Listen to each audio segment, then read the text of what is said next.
You know who needs Isaiah Thomas?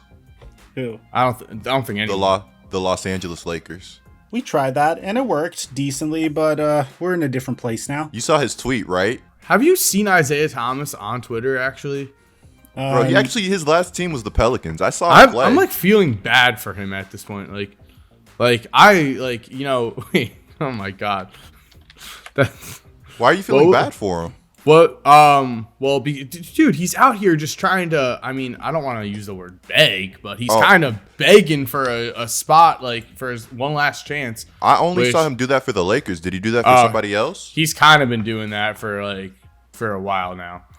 He's been like saying like he like needs a chance. You know, it's been like a little bit too much where I'd be like, okay, you know, calm it down a little bit. But you know, I do of course feel bad for him too, though, because he was on top of the basketball world. Then injuries brought him down, and he was one of those guys that came back for the playoffs a little early, and then that ended up, I guess, hurting him. I'm not sure how much that hurt him long term forever, because you would think at this point, you know, he would have recovered somewhat. I don't know. Was that when he came back too early for the playoffs? Did that cost him his career basically? Because I know that used to happen. Like that happened. With, like, Brandon Roy came back too early, and that like definitely affected him. Like, has that been kind of overblown with Isaiah Thomas, or is that true that like him coming back too early for the Celtics ruined him?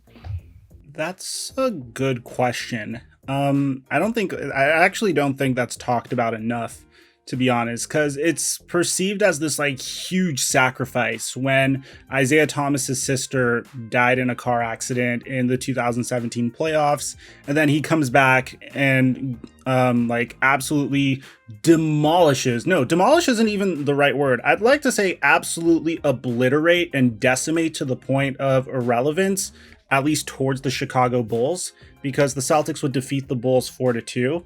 And after completely decimating the Chicago Bulls, emphasis on the word decimating, he would attend her funeral, then would go to the conference semifinals, drop 33. Like, it looks like he's been having good games. Then he would score 53 against the Washington Wizards in game 2. Then he would score, it looks like for the most part, he had really good games throughout his entire postseason. And once the Celtics went down to the Cavaliers 2-0, Isaiah Thomas just sat out for the rest of the season. I mean, the rest of the postseason. So I do think there's a chance that it's because of his hip. That was the whole thing. He was playing on a hurt hip. It wasn't just his sister, which obviously that's a huge emotional weight. You know, I can't believe that. You know, it's amazing that he came back and played with that. That was so horrible. But no, yeah, his hip was hurt as well, and there was like rumors that he was like playing on it and everything. And that's why if you look at the Basketball Reference game logs, he only played the first 2 games of that Cleveland series. They got smoked. He only had 2 points in the game 2 loss, and then he sat out for the last 3 games, and he never played on the Celtics again. Then he got traded to the Cavs that offseason for Kyrie. So he hasn't been the same since. I don't know if it's the hip though. That's all I wanted to say. It was playing in the playoffs. Did that hip injury? Because like he has not been the same player, and the drop off was dramatic. Like, remember in 2017, he averaged 29 points per game that regular season. He was in consideration for the MVP. I mean, he wasn't ever going to win it, but he was like one of the names that was thrown out there in the top like 5 to 7 guys. And so you have a guy averaging 29 and 6 one year at the age of 27, and then boom, next year he averages 15.2 on 37% shooting, and he only gets worse from there. So was it the hip? I guess it was. A very popular narrative is, and I've seen this so many times, is people claim that Danny Ainge ruined Isaiah Thomas's career. So what do you guys think of that statement? All right. So the reason that Isaiah Thomas, I guess, blames Danny Ainge, and I guess the Celtics in general here, especially their medical staff, which, you know, the medical staff on teams basically remains in the dark. I would say you never hear their names really. You never hear them. Like, yeah, exactly. We hear Danny Ainge getting blamed, but So apparently, Isaiah Thomas says that the Boston Celtics medical staff gave him misleading information regarding his hip injury. He says, if I went back and could do it again, I would have sat out the playoffs because I would have been playing right now. I would have been 100% healthy. He said, basically, when it's all said and done, he said that they gave him injury about his hip, saying like, oh, you're going to be good to come back. You're not going to hurt it anymore. And that wasn't the case. He came back. He hurt it even more. And now he's never been the same. And he was devastated by that because he was like, why would you lie to me? Of course, that's his like own career, his own money, his own everything. But it's also like he feels like he gave everything to the city of Boston. You know, he came back after his sister. He came back after everything. And for them to lie to him, that's why he, you know, feels like they completely betrayed him. And that's given Danny Ainge such a bad reputation around the NBA amongst the players. And Isaiah has recently like reached back out to the Celtics and is like, hey guys, like I know you could use me for the playoffs. So it looks like the bad blood there is at least gone. But I mean, the stats do like, no matter what happened, no matter what, like Isaiah should not have been playing on that hip, I guess, because if you just look at his stats, like he's not the same player. He just has not been as mobile. So whether he got some bad advice or not, he shouldn't have been playing.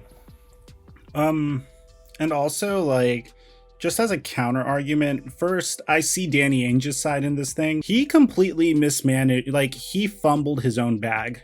And I hate to say this because I like really love his story. I love his rise to the top. I remember watching Korzemba's video on it many years ago when he was still like crushing it during the 2017 season. It's a wonderful story how Mr. Irrelevant did what he was able to do.